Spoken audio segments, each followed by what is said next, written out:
And hello everybody, welcome back to British Stand. Some big news for you this evening as Rupert Lowe has been suspended from the Reform Party and had his whip removed after being accused of serious bullying and making 2 threats of physical violence. Now this feud has been rumbling on now for a couple of days after Rupert Lowe questioned Nigel Farage's leadership and now has lost the whip and now has been suspended. Their reform statement did come out and we'll read that momentarily. However, the complaints, which also include allegations, derogatory comments about women and making reference to a perceived disability, have been taken to parliamentarian authorities. Lowe was also accused of making threats of physical violence against Youssef on 2 separate occasions. Reform UK chairman Zia Youssef and the Populist Party's chief whip Lee Anderson confirmed that an independent King Council is leading an investigation and stressed Lowe has so far refused to cooperate with this probe. In a statement, Youssef and Anderson said, "It's with regret that we feel obliged to disclose that the party received complaints from 2 female employees about serious bullying in the offices of the Member of Parliament for Great Yarmouth, Rupert Lowe.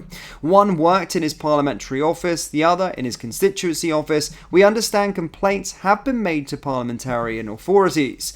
Evidence was provided to us to the workplace bullying, the targeting of female staff who raised concerns and evidence of derogatory and discriminatory remarks made about women, including reference to a perceived disability. We feel we have the duty of care to all our staff, whether employed directly or indirectly. Accordingly, we appointed an independent King Council to conduct an investigation into the veracity of these complaints. To date, Mr. Lowe has yet to cooperate with this investigation." Rupert Lowe has now, of course, taken to social media over the last half an hour. And he's going ham, by the way. And I'm just going to try and start from the start of where it's happened, but this is the first post that he put. He said, "I'm disappointed but not surprised to read Reform's untrue and false allegations. Let me be abundantly clear. This investigation is based on zero credible evidence against me, as has been stated by the neutral investigator. None has been provided. I have cooperated and spoken at length with the KC they instructed, and great cost to the party, and investigating minor staff matter.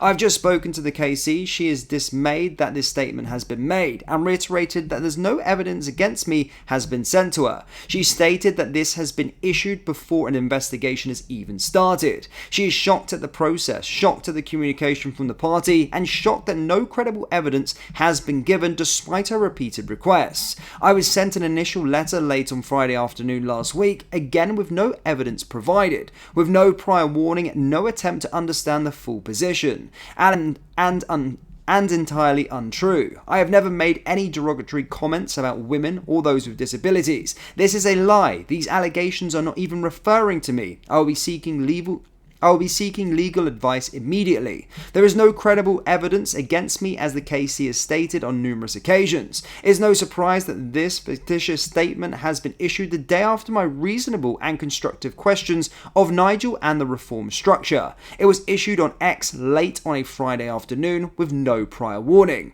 All I stated was that communication needs to improve, delegation needs to improve, structure needs to improve. They're all reasonable requests of a party looking to form the next government. I stand by everything I said. I have been pushing for this behind the scenes for many months with zero success. I have been frozen out of meetings, policy discussions, press conferences and more. My repeated requests for better communication and regular meetings have been ignored and mocked. Honestly, I have tried and I will continue to try. I did not speak publicly without exhausting all other options. Repeatedly, I have done everything in my power to resolve this behind closed doors. Sadly, I failed. Our voters, our members and our country all deserve so much better than this. To reform supporters of mine, please stay with the party. We must win the next election. There is no other choice. Infighting serves nobody but our enemies. This could have all been resolved with even the most basic level of communication. I do not believe that reform members will be pleased to know that their membership fees are being spent on instructing expensive lawyers to investigate their own MPs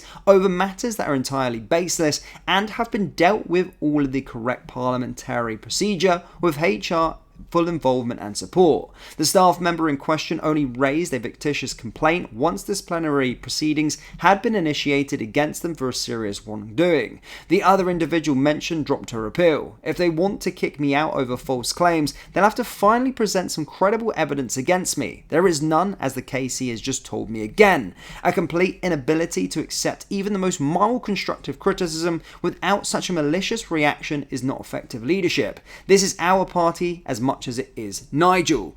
A very, very long post there from Rupert Lowe, and that's not the only one. He's come out straight after that again with another one, stating, I asked reasonable and constructive questions of Nigel Farage on Reform's leadership following months of pushing for progress behind closed doors. The day after, I find a knife in my back over false allegations, whip suspended. That tells you everything you need to know. There is zero evidence of me making derogatory or discriminatory remarks about women or disabled people. Anyone who repeats that will be hearing from my libel lawyer. I include Reform in that. The truth will be out.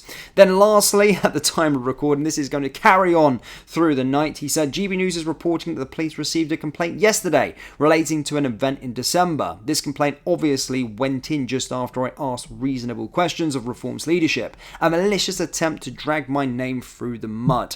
I mean, he's going ham. And again, we don't know the full scale of it, but it does seem a little bit fishy. It does seem a little bit fishy after he questioned his leadership yesterday. And again, I'm a massive fan of Rupert Lowe. I'm absolutely gutted. I genuinely think he's the best MP we've got in the whole of Parliament, let alone Reform. I genuinely do think he has the credentials to one day be a Prime Minister himself, and this would be a huge loss for Reform if they got rid of Rupert Lowe, or if this is a permanent suspension as he gets kicked out of the party.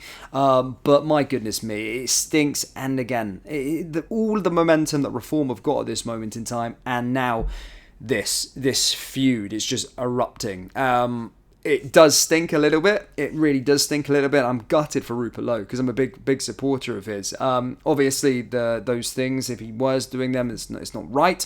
But should be something that should be dealt with behind closed doors, and they shouldn't be airing their laundry out to the whole world. But yeah, quite frankly, quite gutted about that because I'm a massive supporter. Guys, do let me know your thoughts down there in the comment section below with regards to this big news this evening. Down there in the comments, hit the like, hit the subscribe button, and I will see you all later. Take care. Peace.